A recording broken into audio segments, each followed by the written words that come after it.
Subscribe करो और bell दबाओ। अस्सलामुअलैकुम प्यारे साथियों, वफा अनटोल्ड स्टोरी पर आज की ये कहानी एक खबीज़ जिनजादी की जो वीराने में और सन्नाटे में ले जाकर हर नौजवान का खून कर देती थी। एक शख्स सुना रहा है ये कहानी अपने दोस्त की, जिसको भी उस खबीज़ जिनजादी ने खा लिया। आइए बढ़ते हैं इस सच्ची कहानी की जानिब। लेकिन अगर आप हमारे चैनल पर नए हैं और सब्सक्राइब नहीं किया है अब तक, तो सब्सक्राइब करें हमारे चैनल को और साथ ही उसके बेल को भी दबाइए। नहर के साफ और शफाफ पानी में आसमान का अक्स नहायत खूबसूरत मंजर पेश कर रहा था।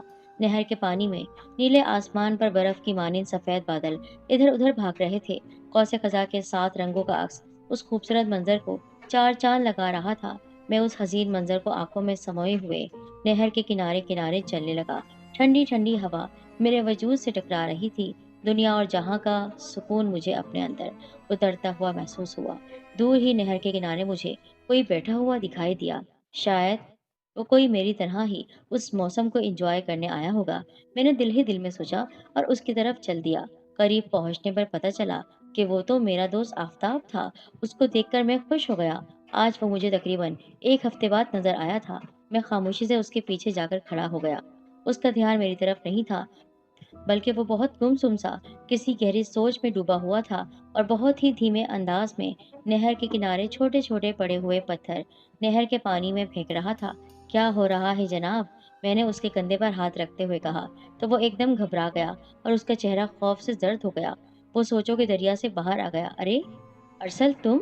वो गहरी सांस लेकर मुझसे बोला। मैंने हाँ में सर हिलाया। तुमने तो मुझे डरा ही दिया। वो संजीदा होकर बोला था। मैं काफी देर से तुम्हारे पीछे खड़ा था, लेकिन शायद तुम्हें कोई ध्यान ही नहीं था कि तुम्हारे पीछे कोई खड़ा भी हो सकता है।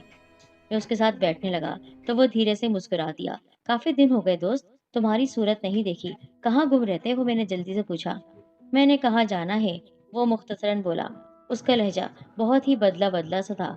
पहले की तरह ना ही चेहरे पर मुस्कुराहट थी, ना शरारत। आंखों में अजीब सी अफसुर्दगी की झलक नुमाया थी। तब मैंने पूछा, क्या बात है आफताब?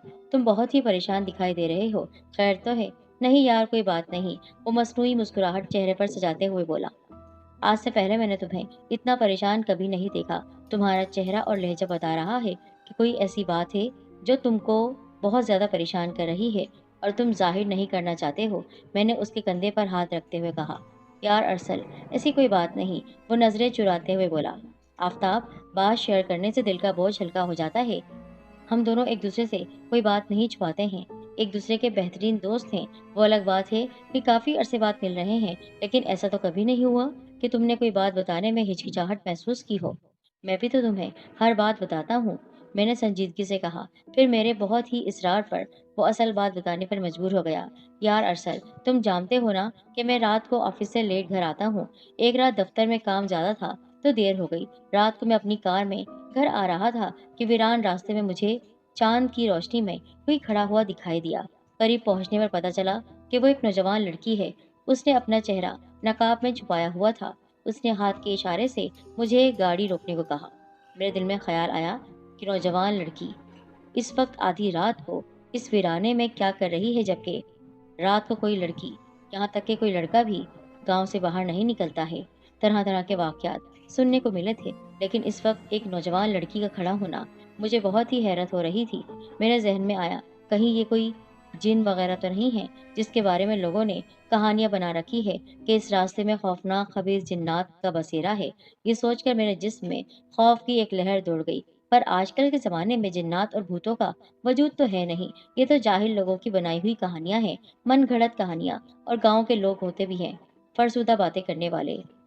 गांव वालों की फरसुदा बातों में आकर कहीं मैं इस मजबूर लड़की के साथ ज्यादती न कर दूं। लगता है बहुत ही परेशान है, बहुत ही ज्यादा मुश्किल का शिकार है, तभी तो यहाँ पर खड़ी है। वरना कोई इस वीराने में कैसे आधी रात को खड़ा हो सकता है, वो भी एक लड़की। इसके घर में कोई मसला होगा और जरूर किसी गाड़ी वाले ने इसको देखकर अपनी गाड़ी नहीं रोकी होगी। अगर मुझे मौका मिल रहा है नेकी का तो मैं क्यों ना करूं। ये सोचकर मैंने गाड़ी उसके पास रोक दी। उससे पूछा, कहाँ जाना है? साहब, थोड़ी दूर मेरा घर है, क्या आप मुझे लिफ्ट दे सकते हैं? वो गाड़ी के शीशे से झांकते हुए बोली। उसके चेहरे पर नकाब था, सिर्फ उसकी आंखें दिखाई दे रही थी। उफ, उसकी आंखें बेइंतहा खूबसूरत थीं, बिल्कुल एक नशा सा था। उसकी आंखों में ऐसा नशा था کہ جس میں ڈوب رہا تھا۔ جھیل جیسی نیلی گہری آنکھوں میں ڈوبنے لگا، کھو سا گیا۔ دنیا جہاں سے بے خبر میں اس کی آنکھوں میں دیکھ رہا تھا، اس کی آنکھیں نقاب میں ایسے دکھائی دے رہی تھی جیسے چودھویں کا چاند سیاہ بادلوں سے جھانک رہا ہو۔ کیا مجھے لفٹ مل سکتی ہے؟ وہ دوبارہ بولی۔ او ہاں ہاں کیوں نہیں، میں چونکتے ہوئے بولا۔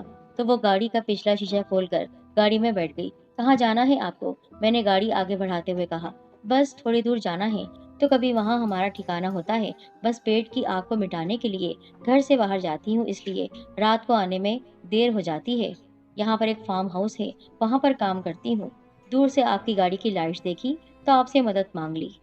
اس کی بات سن کر میں نے سر ہلا کر اس کو کچھ نہیں کہا، خاموشی سے بس شیشے سے اس کو دیکھتا رہا۔ چپکے چپکے گاڑی کے شیشے میں اس کی نشیلی آنکھیں دکھ رہی تھی۔ بس جی یہاں روک دیں، وہ خاموشی کو توڑتے ہوئے بولی۔ میں نے گاڑی روک دی۔ بہت بہت شکریہ آپ کا، وہ یہ کہتے ہوئے گاڑی سے اتر گئی اور میں نے گاڑی آگے بڑھا دی۔ میں راستے بھر اس کے بارے میں ہی سوچتا رہا۔ اس کی نشیلی آنکھوں نے ایسا سحر، ایسا جادو مجھ پر کر دیا کہ اس کا چہرہ دیکھنے کے لیے میرا دل بے قرار سا ہو گیا۔ دوسرے دن وہ پھر اسی جگہ کھڑی تھی۔ میں نے اس کے کہے بغیر ہی گاڑی روک دی، وہ بھی خاموشی سے گاڑی میں بیٹھ گئی۔ اتنا تو بھروسہ وہ مجھ پر کرنے لگی تھی، ورنہ ایک رات میں کوئی اتنا کسی کو کیسے جان سکتا ہے؟ آپ سے ایک بات پوچھوں، اگر آپ مجھے جواب دیں؟ میں نے شیشے میں اسے دیکھتے ہوئے کہا۔ جی کیا بتاؤں؟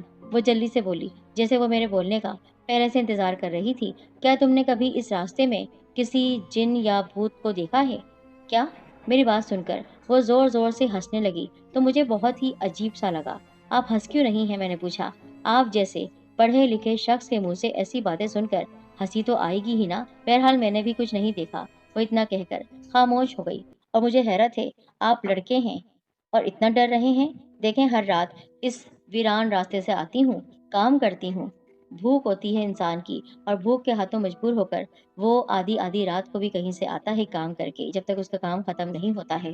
مجھے تو ایسا کوئی جن بھوت نظر نہیں آیا، نہ ہی کسی نے مجھ پر حملہ کیا، نہ ہی کوئی مجھ پر سوار ہوا، اور نہ ہی کوئی مجھے اٹھا کر لے کر گیا۔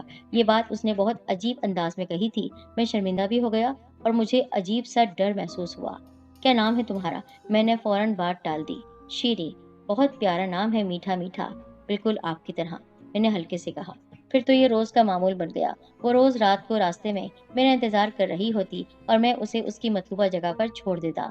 ایک دن میری طبیعت ٹھیک نہیں تھی تو میں نے چھٹی لے کر شام کو ہی گھر کی طرف روانگی اختیار کی۔ راستے میں مجھے شیری کا خیال آیا، کہیں رات کو پھر وہ میرا انتظار ہی کرتی نہ رہے، مجھے اس کا انتظار کرنا چاہیے یا نہیں، ایسی ہی سوچتے ہوئے میں نے گاڑی آگے بڑھا دی۔ ابھی اس راستے پر میں پہنچا ہی تھا کہ سامنے سے مجھے شیری جاتی ہوئی نظر آئی۔ میں بہت دور تھا اس سے، اس نے مجھے دیکھا نہیں۔ اس راستے میں شیری کسی لڑکے کے ساتھ گزرتی ہوئی دکھائی دے رہی تھی۔ اس کے چہرے پر اب بھی نقاب ہی تھا۔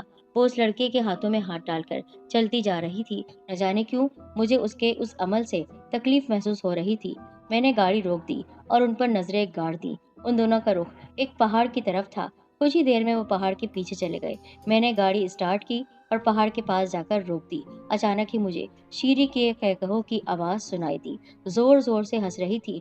میں نے غصے کے عالم میں گاڑی کا دروازہ کھولا اور دوڑ کر باہر آ گیا۔ اچانک ہی میری نظر زمین پر پڑی تو چونک سا گیا۔ رات بارش کی وجہ سے زمین گیلی تھی، جس پر پاؤں کے نشان واضح نظر آ رہے تھے۔ قدموں کے نشان مجھے عجیب کشمکش میں مبتلا کر رہے تھے۔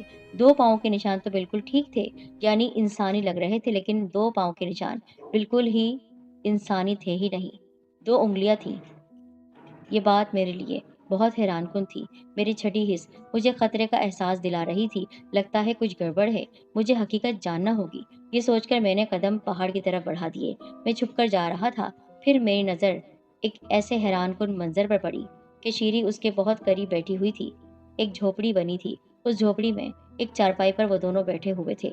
وہ اس کے قریب بیٹھ کر اس سے باتیں کر رہی تھی۔ وہ لڑکا اس سے آہستگی سے کہنے لگا، اپنے چہرے پر سے نقاب تو ہٹا دو نا، میں دیکھنا چاہتا ہوں جس کی آنکھیں اتنی حسین ہے اس کا چہرہ کیسا ہوگا۔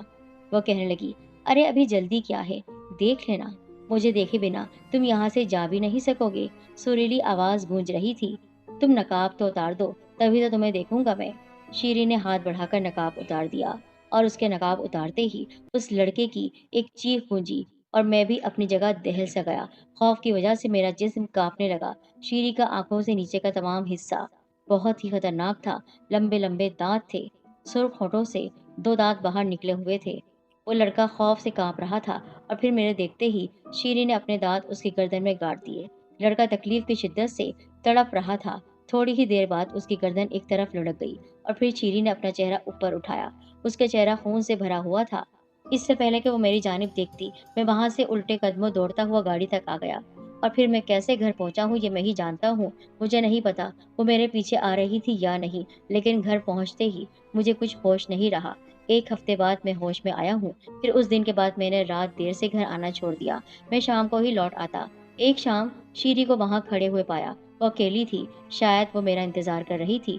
उसने हाथ के इशारे से गाड़ी रोकने को कहा, लेकिन मैंने गाड़ी नहीं रोकी, बल्कि गाड़ी उसके ऊपर से गुजारना चाही। मेरी गाड़ी उसको कुचलने ही वाली थी कि वो एक खौफनाक परिंदा बनकर उड़ गई। मैं खौफ से कांप रहा था, लेकिन मैंने फिर भी गाड़ी नहीं रोकी। अचानक ही वो मेरी गाड़ी की छत पर आकर बैठ गई। आफताब, तुमने मेरे साथ दुश्मनी करके अच्छा नहीं किया। उसकी खौफनाक आवाज मुझे सुनाई दे रही थी। फिर वो उड़ते हुए पहाड़ के पीछे गायब हो गई। उस दिन के बाद से मैंने उस रास्ते से आना ही छोड़ दिया। अपने ऊपर बीती दास्तान सुनाकर आफताब खामोश हो गया। उसकी आंखों में आंसू थे और मैं भी उसकी कहानी सुनकर बहुत ही डर गया। आफताब, मेरे ख्याल में तुम्हें किसी बुजुर्ग से राब्ता करना चाहिए, मैंने उसे देखते हुए कहा। पर यार, जब से मैंने रास्ता बदला है वो मुझे कहीं भी दिखाई नहीं देती। आफताब नहर में पत्थर फेंकते हुए बोला, तुम आइंदा कभी उस रास्ते से नहीं आना, मैंने उसे हिदायत करते हुए कहा। उसने सर हिलाया। अच्छा चलो, काफी देर हो गई है, अब हमें चलना चाहिए, आफताब ने उठते हुए कहा। चलो, मैंने कंधा उचकाकर कहा। घर आने के बाद मेरा दिमाग आफताब की सुनाई हुई दास्तान में उलझा हुआ था। क्या अब भी जिन्नात होते हैं? लेकिन क्या वो सच बोल रहा था? उसकी आंखों में गहरा डर था। उसकी आंखों की खामोशी बता रही थी कि वो बहुत ही कर्ब की जिंदगी गुजार रहा है और किसी से कुछ कह भी नहीं सकता है। बज़ाहिर तो उसने कहा है कि वो जिन औरत उसको अब तक नजर नहीं आई है, लेकिन फिर क्यों डर रहा है? क्या डर है? कौन सा खौफ उसे खाया जा रहा है? इससे पहले कि मैं उसे किसी आमिल से मिलवाता या उसका मुस्तकिल इलाज करवाता, वही हुआ जिसका मुझे डर था। उसी लड़के की तरह उस वीरान सुनसान रास्ते से आफताब की कटी हुई लाश मिली। उसके जिस्म का एक एक कतरा खून का निचोड़ लिया गया था। अपने दोस्त को होकर मैं बहुत गमगीन हो गया। बार बार उसकी बातें, उसकी शरारतें याद आ रही थी। गांव वाले बहुत ही परेशान थे। गांव के काफी लोग उस वीराने में उस जिन औरत को देख चुके थे। सबका यही ख्याल था कि एक साया है जो वहां से गुजरता है। फिर मैंने सारी कहानी और दास्तान जो मेरे दोस्त के साथ पेश आई थी लोगों के सामने बयान कर दी। लोगों ने कहा, अक्सर हमने उस वीराने में उन खेतों के बीच एक लड़की को देखा तो है, बल्कि आधी रात को गांव के करीब भी उसको भटकते हुए देखा गया है। गांव के लोग उसकी वजह से बहुत परेशान हैं। किस्सा मुख्तसर, फिर गांव वालों ने एक आमिल बाबा को बुलाया, जिन्होंने रात को चिल्ला करके उस जिन जादी को खत्म कर दिया। उसको हाजिर किया गया था। बहुत जोर जोर से चीख रही थी। उसने कहा, तुम सबको खा जाऊंगी, तुम सबको मार डालूंगी, ये मेरी जगह है, मेरा बसेरा है यहाँ पर। लेकिन वो बहुत ही ताकतवर आमिल बाबा थे। उनके जिन्नात ने उस जिन औरत का जो हशर किया वो कभी नहीं भूल सकते हैं हम सब। उस दिन उस जिन औरत की बहुत खौफनाक और दिल को दहला देने वाली चीखें सुनाई दी थी। उस दिन के बाद फिर उसको कभी उस वीराने और सन्नाटे में देखा नहीं गया। अस्सलामु अलैकुम।